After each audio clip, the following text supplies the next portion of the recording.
말씀의 제목은 유다의 빛과 그림자입니다. 유다의 빛과 그림자. 고대 이스라엘의 지도를 여러분들이 유심히 살펴보시면요, 가장 크게 땅을 분배받은 지파가 어디였냐면 바로 유다 지파임을 우리가 알 수가 있습니다. 다른 지파들에 비해서 유다는 상당히 큰 땅을, 큰 지역을 기업으로 분배받게 됩니다.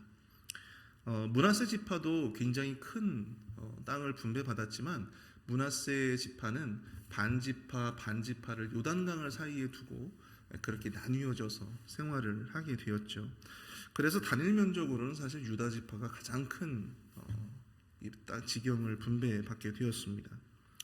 우리가 다 알다시피 유다 지파의 갈렙은 여호수아에게 유다 지파 땅에서 가장 중요한 곳이었던, 전략적으로 굉장히 중요한 위치였던 헤브론 산지, 그곳을 달라고 요구하죠. 지도를 보시면 아시겠지만 헤브론은 유다 지파의 중심이었습니다. 거의 대부분의 지형이 사실은 높은 산지였지만 그 헤브론을 중심으로 유다 전 지역을 아우를 수 있는 그러한 아주 전략적으로 굉장히 중요한 위치였다고 하는 것이죠. 믿음의 결단으로 갈렙과 그들의 가족들은 이 험준하지만 굉장히 넓은 이 지역을 소유할 수가 있게 되었습니다. 유다 지파의 이런 넓은 땅의 어떤 그 면적답게 그 안에 있는 성읍들의 숫자도 굉장히 많음을 우리가 볼 수가 있어요. 오늘 본문에서 여호수아의 기자는 이 성읍들을 에돔과 경계하고 있는 이 남방 지역 36개의 성읍을 이야기하고 있고요. 또 이 평지 세펠라라고 하는 이 평지를 중심으로 한 42개의 성읍, 또 유다 산지의 38성읍, 유다 광야 지역의 6성읍, 이렇게 몇몇으로 구분하여서 거의 한 120여 개가 넘는 그러한 성읍들을 소개하고 있습니다. 이 이름들만 우리가 자세히 보면 정말 유다 지파가 하나님의 큰 축복을 받아서 누린 유다 지파의 어떤 빛의 영광의 빛을 우리가 볼 수가 있는데요.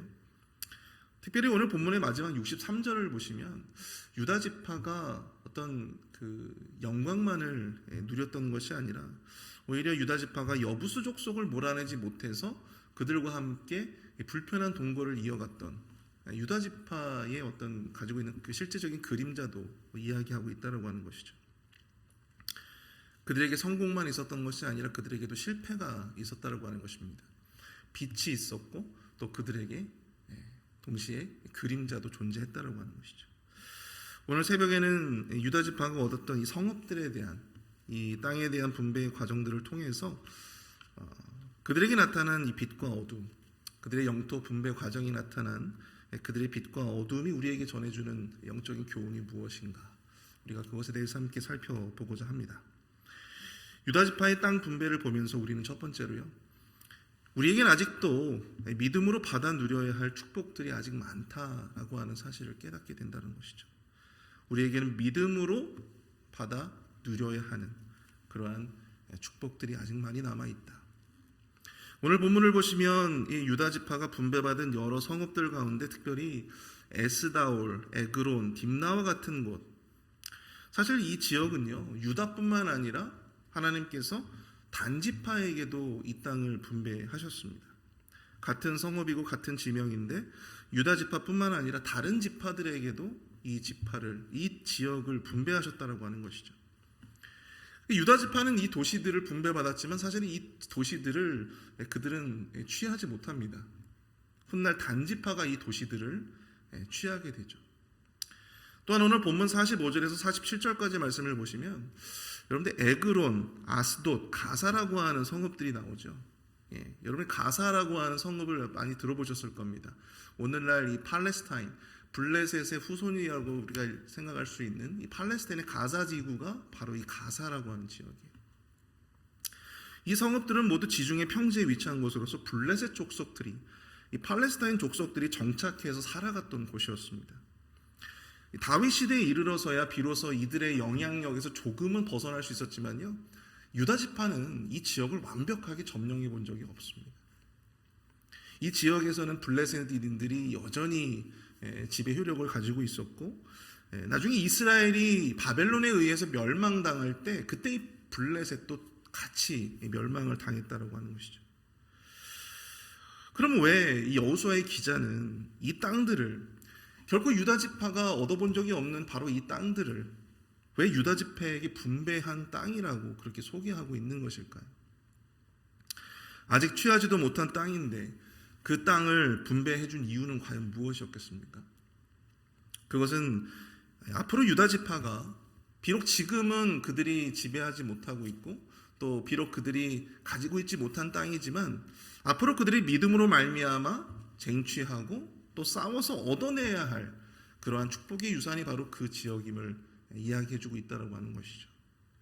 이미 얻은 땅들뿐만 아니라 이미 정복해서 그들이 실제적으로 가질 수 있는 그런 땅들뿐만 아니라 앞으로 믿음을 가지고 정복전쟁을 통해서 취해야 할, 적극적으로 쟁취해야 할 어떤 그러한 무한한 가능성의 땅들을 하나님께서는 유다 지파에게 남겨두셨다라고 하는 사실입니다. 우리가 여호수아 1장을 보시면요, 3절과 4절에서 하나님은 여호수아에게 이러한 약속의 말씀을 주세요. 내가 모세에게 말한 바와 같이 너희 발바닥으로 밟는 곳은 모두 내가 너희에게 주었노니 곧 광야와 이 레바논에서부터 큰 강 곧 유브라데 강까지 해쪽 속의 온 땅과 또 해지는 쪽 대해까지 너희의 영토가 되리라. 여러분, 이 말씀에 나온 지명들을 한번 보실까요? 유브라데 강은 어디입니까? 오늘날 유프라테스, 티그리스 유프라테스, 이란과 이라크 지역을 의미합니다. 해쪽 속의 온 땅은 어디입니까? 여러분, 해쪽 속도 가나안 족속의 일부였지만요, 특별히 해쪽 속의 온 땅은 터키, 지금의 터키의 남부 지역을 의미해요. 또 대해는 어디입니까? 대해, 지중해입니다. 이스라엘 백성들이 믿음으로 말미암아 하나님께 온전히 순종하기만 했다면, 그래서 하나님께서 약속해 놓으신 그 땅을 그들이 모두 쟁취할 수만 있었다면 아마 당시 이 로마 제국 부럽지 않은 굉장히 큰 대제국이 되었을 것입니다. 그러나 그들은 한 번도 역사적으로 그 땅들을 전체를 소유해 본 적이 없어요. 왜 그랬을까요? 그만한 믿음의 용기가 없었기 때문입니다. 사랑하는 성도 여러분, 하나님은요, 우리가 생각하는 것 이상으로 스케일이 굉장히 남다르십니다. 우리가 기대하고 바라는 그것 이상을 우리에게 약속해 주시고 또 허락해 주신다고 하는 것입니다. 문제는 우리가 우리의 믿음으로 말미암아 그 은혜의 축복을 우리의 것으로 만드는 데 있는 것이죠. 우리가 가진 믿음의 역량만큼 우리가 누릴 수 있는 가능성들, 우리가 누릴 수 있는 기회가 정말로 무궁무진하다라고 하는 것입니다. 그런데 문제는 우리에게 그만한 믿음의 용기가 없다라고 하는 것이죠. 믿음의 결단이 없고 또 믿음의 순종이 없다라고 하는 것입니다. 하나님은 이스라엘 백성들에게 땅을 분배하실 때 일부러 딱딱 맞춰서 그 지파에게만 허락되어진 그 땅을 말씀하고 있지 않습니다. 앞에서 제가 언급했던 것처럼 하나님께서는 똑같은 지명임에도 불구하고 이 지파에도 허락하시고 또 이 지파에도 허락하시는, 다른 지파에게도 허락하시는 그런 내용들을 우리가 심심치 않게 발견해 볼 수가 있습니다. 각 지파의 경계 혹은 인근 지역에 겹치는 부분들이 굉장히 많이 존재한다고 하는 것이죠. 저는 그것이 일부 이 자유주의 신학자들이 이야기하고 있는 어떤 기록의 오류라고 말하고 싶지는 않습니다. 저는 일부러 그렇게 하신 것 같아요. 더 믿음이 좋고 또 더 용기 있게 하나님을 의지하며 정복 전쟁을 수행할 수 있었던 바로 그 지파들에게 그 땅을 열어놓으신 것이죠. 믿음이 없어서 주저하고 포기하고 하나님께서 이미 약속하신 땅이었음에도 불구하고 믿음이 없어서, 용기가 없어서, 전쟁을 하고자 하는 싸울 의지가 없어서 그 땅을 소유하지 못했던 그런 지파들도 있었다라고 하는 것입니다. 여러분, 일예로 이스라엘 지파들 가운데 여러분 시므온 지파라고 있습니다. 시므온. 이 시므온 지파는요, 이 출애굽 당시 1차 그 출애굽을 해서 1차로 인구 조사를 했었는데 그때만 하더라도 12개의 지파들 가운데서 세 번째로 많은 인구를 자랑했습니다. 세 번째로 많은 사람들을 자랑했어요. 세 번째로 큰 지파였습니다. 그러나 이 40년 광야 생활 중에 그 중에 무려 몇 퍼센트가 죽냐면요. 63%가 죽습니다.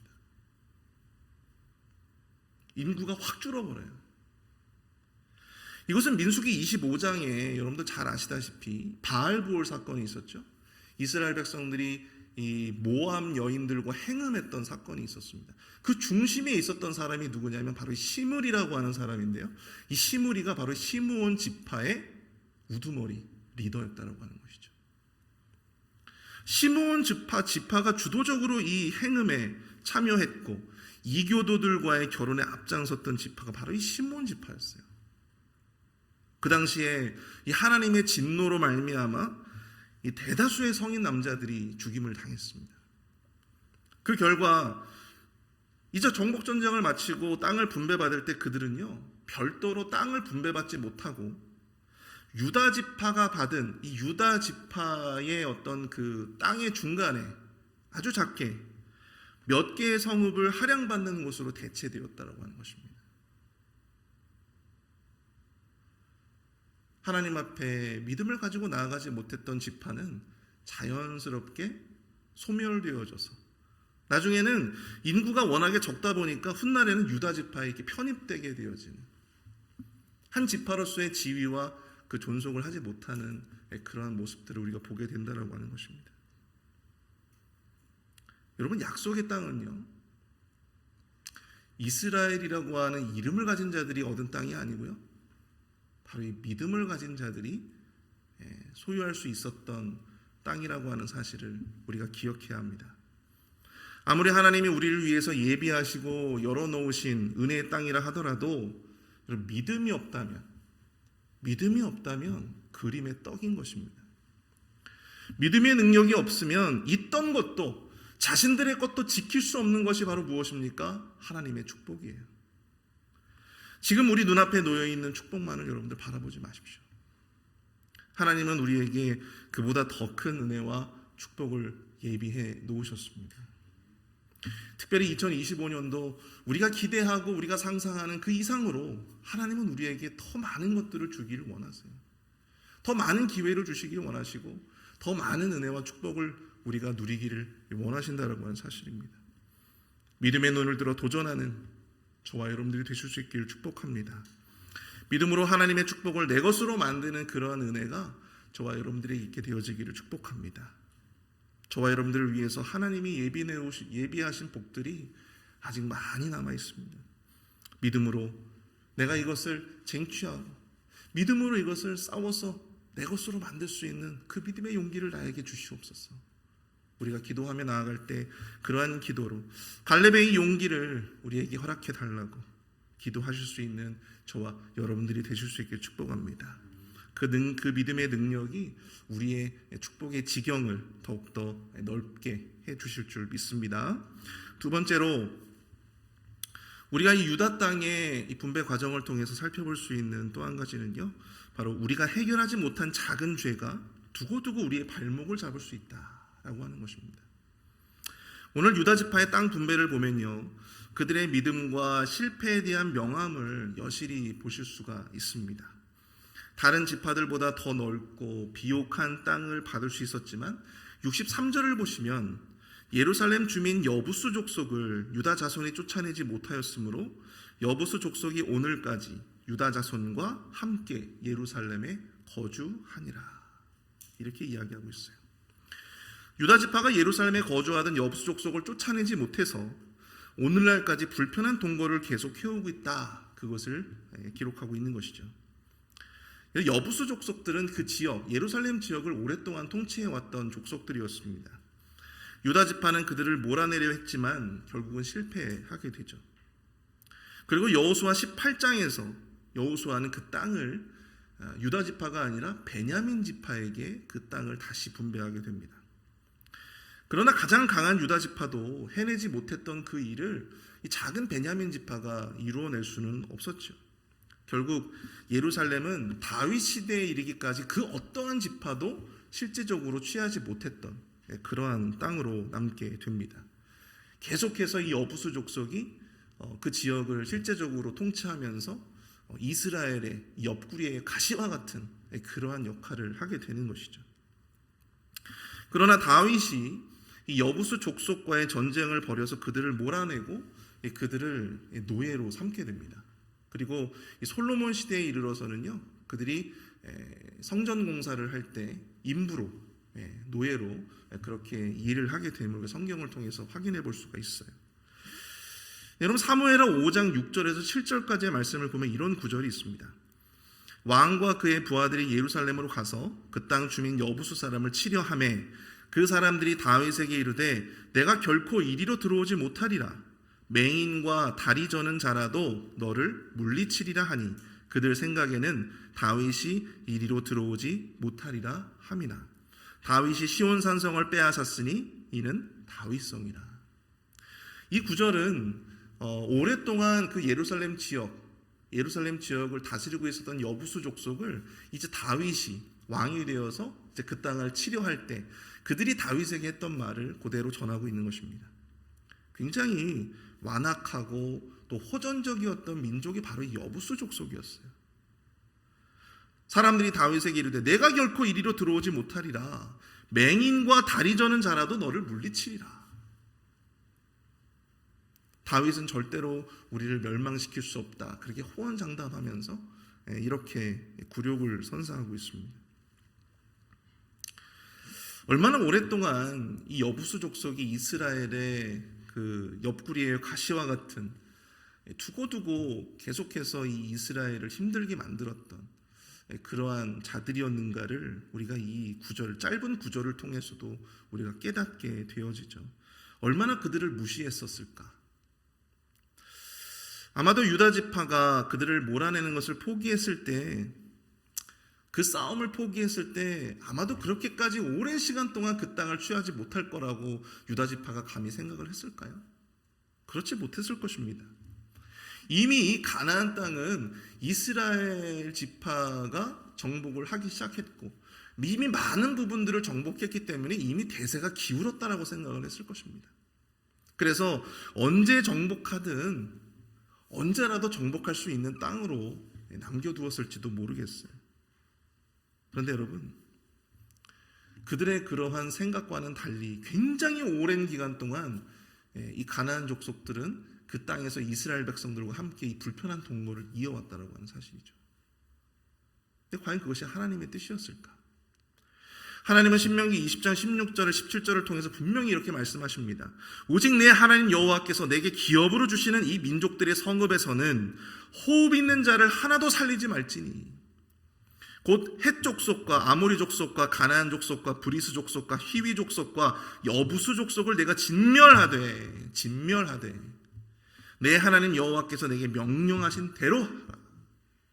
이는 그들이 그 신들에게 행하는 모든 가증한 일을 너희에게 가르쳐 본받게 하여 너희가 하나님 여호와께 범죄하게 할까 함이니라. 아무리 대세가 기울어서 끈떨어진 연과 같은 가나안 족속이라 하더라도 그곳을, 그 사람들을 이 가나안 땅에 남겨놓는 것을 여러분 하나님은 결코 원하지 않으셨다라고 하는 것입니다. 왜 그렇습니까? 그들의 그 우상을 숭배하는 악한 영향력, 그 악한 영향력이 두고두고 이스라엘 백성들을 괴롭힐 것이 뻔했기 때문이에요. 두고두고 이스라엘 백성들이 그 악한 영향력에 의해서 조금씩 물들 것이 뻔했기 때문입니다. 그것을 걱정하신 것이죠. 결국 어떻게 되었습니까? 영적인 암흑기인 사사시대에 그것이 확 터져버리고 말잖아요. 하나님의 우려와 하나님의 걱정대로, 하나님의 말씀대로 그것이 실제적으로 이제 실현되게 되는 것이죠. 우리의 삶을 위협하는 죄의 문제는요, 사실 우리 눈에는 그거야 뭐 언제라도 해결할 수 있는, 언제라도 내가 그냥 고치면 고칠 수 있는, 언제라도 내가 그냥 포기하면 포기할 수 있는 것처럼 아주 그렇게 작은 문제로 그렇게 여겨지게 만들어지게 됩니다.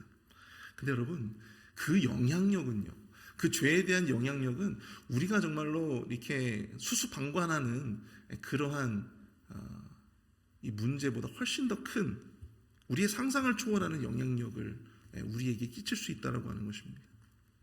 그리고 결국에는요, 그 죄의 영향력이 우리의 삶을 집어삼키는 거예요. 여러분, 데살로니가전서 5장 22절에서 이런 말씀을 하십니다. 악은 어떤 모양이라도 버려라. 여러분의 삶에 지금까지도 남겨놓고 있는 여부수가 있습니까? 여러분들의 삶 가운데 지금 여부수와 같이 여러분들의 삶 가운데 그건 뭐 언제든지 내가 안 할 수도 있고 언제든지 내가 끊을 수도 있고 언제든지 내가 포기할 수도 있지라고 하면서 여러분들의 삶 가운데 아직까지도 끊어버리지 못하고 남겨놓고 계시는 여부수가 여러분들 삶 가운데 있습니까? 2024년도에 이미 떨쳐버리고 끝내 써야 했던 죄가 있습니까? 그걸 굳이 2025년도 이 새해에도 여전히 그냥 붙들고 계시는 그러한 죄가 있습니까? 아무것도 아니라고 언제라도 버릴 수 있다고 호언장담하면서 그렇게 남겨놓고 있는 우리의 삶의 여부스, 그 죄 하나까지도 그 어떤 모양이라도 버리기를 원하시는 그 하나님의 말씀대로 여러분 새해 2025년도에는 여러분들의 삶 가운데 남겨놓고 있는 그 모든 죄를 끊어내시는 저와 여러분들이 될 수 있게 축복합니다. 여러분들의 삶 가운데 나쁜 영향력을 끼치는 사람이 있어요? 그런 사람이 있다면 여러분들 끊어내십시오. 여러분들의 삶 가운데 나쁜 영향력을 끼치는 사람이 있거나 혹은 나쁜 영향력을 끼치는 어떠한 여러분들의 그 은밀한 습관들, 그런 말과 그런 행동들이 있다면 끊어내세요. 그 악한 것들을, 그 악한 죄를 끊어내지 못한다면 언제까지도 붙들고 계시다가 그 악한 영향력에 의해서 우리의 삶이 먹혀버린다면 여러분 그때 가서 우리는 후회할 수도 없는 것입니다. 나의 나쁜 습관들, 나의 나쁜 버릇, 나의 나쁜 혈기, 음란한 마음과 행동들 끊어내십시오. 남에게 상처 주는 나의 말과 입술들 여러분들 끊어내시기 바랍니다. 모두 깨끗하게 버리시고 제거하시고 2025년도 하나님이 열어놓으시는 그 놀라운 축복의 여정을 믿음을 가지고 그 땅을 쫓아가시는 저와 여러분들이 되실 수 있기를 축복합니다. 그곳을 버려야, 그 죄를 버려야 우리에게 열어놓으신 하나님의 그 축복의 그 땅들이 보이기 시작하는 거예요. 말씀을 정리합니다. 오늘 본문에 나타난 유다 땅의 분배가 보여주는 유다의 빛과 그림자, 유다의 명암, 우리 모든 신앙인들이 하나님의 축복을 어떻게 이해해야 되는가를 보여주고 있는데요. 하나님의 복은 믿음을 가진 자들이 쟁취하는 것입니다. 하나님의 복은 그리스도인이라고 하는 이름만 가지고 있는 사람들이 얻어낼 수 있는 것이 아니에요. 믿음을 가진 자들이 쟁취하는 것입니다. 우리 눈앞에 보여지는 것들뿐만 아니라 믿음의 눈을 들어 바라보고 쟁취해야 할 것들이 참 많습니다. 또한 우리의 삶 가운데 깨끗하게 해결되지 못한 죄악의 찌꺼기들, 죄악의 여부수를 정리하게 하여 주시고 그것이 두고두고 우리의 삶의 올무가 되지 않도록 우리의 삶을 지키시고 보호하여 주시옵소서. 우리 함께 기도하며 나아가도록 하겠습니다.